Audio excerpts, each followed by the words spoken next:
Welcome to BETT Futures. Welcome to the coolest zone in BETT. Welcome to the false grass, the daisy lino, the dandelions behind you. But tell us a little bit about your journey. Sure, Ty. Thanks and welcome. Thanks very much for giving me the opportunity to say a few words. So, yeah, I'm Naimish.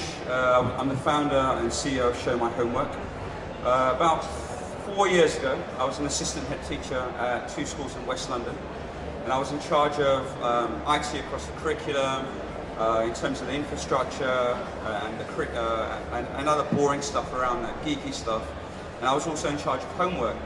And for me, it was really, really difficult standing in front of 50 teachers after school, getting them to use technology. We know if you're in the trenches and you're teaching 4 or 5 lessons a day, it is incredibly tough to do anything other than teach.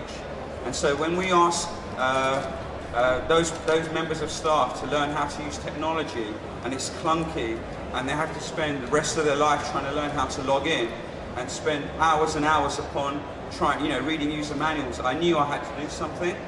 And homework is something that hasn't really changed since the 20th century. It's an even bigger problem in the 21st century. And for schools, it's an absolute pain to manage. It's incredibly difficult to measure the efficacy. And for students, students notoriously hate it. And on many occasions, they have a right to hate it because they can't see, when the penny drops. It's very, very difficult to connect the dots when you're young with homework. And for parents, homework is one of the biggest complaints in schools because parents have no visibility, and we live in a world where it's very, very easy to blame teachers. And so with all these things, that's really how I started Show My Homework. I'd often wake up really early in the morning, code, go to school, come in the evening and code.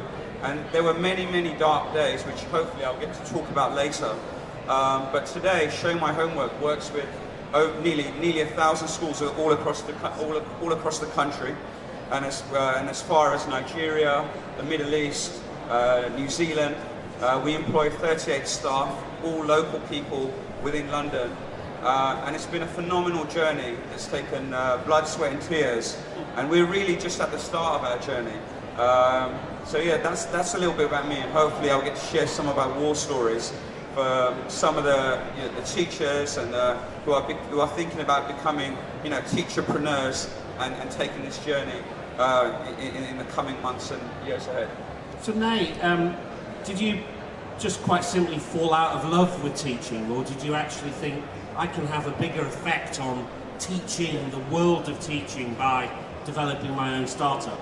Yeah, so I was really at crossroads. When I went into teaching, there was very few really, really good teachers with IT skills.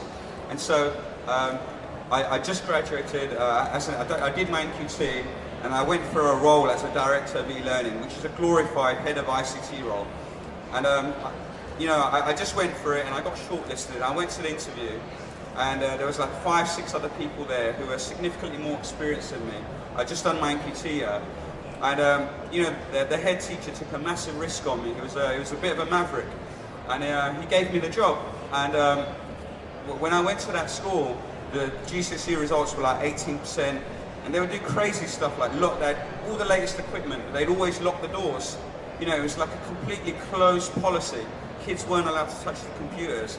So that really gave me, I scrapped all of that, and I just had an open door policy, and I said, respect the computers, use the computers.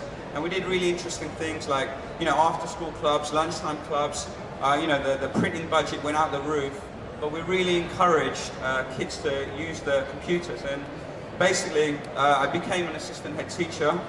They didn't want me to leave. And then, so I was an assistant head at 27.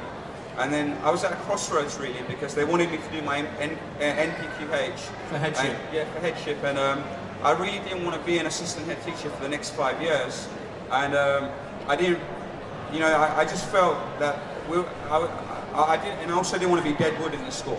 So I started, I was at a crossroads where I've always loved, creating things, working for myself. I'm not the best of employees. And so I decided to, go all in. And that's one of the things, when you have a salary, it's the one thing that really stops you from taking the plunge, because it's a security.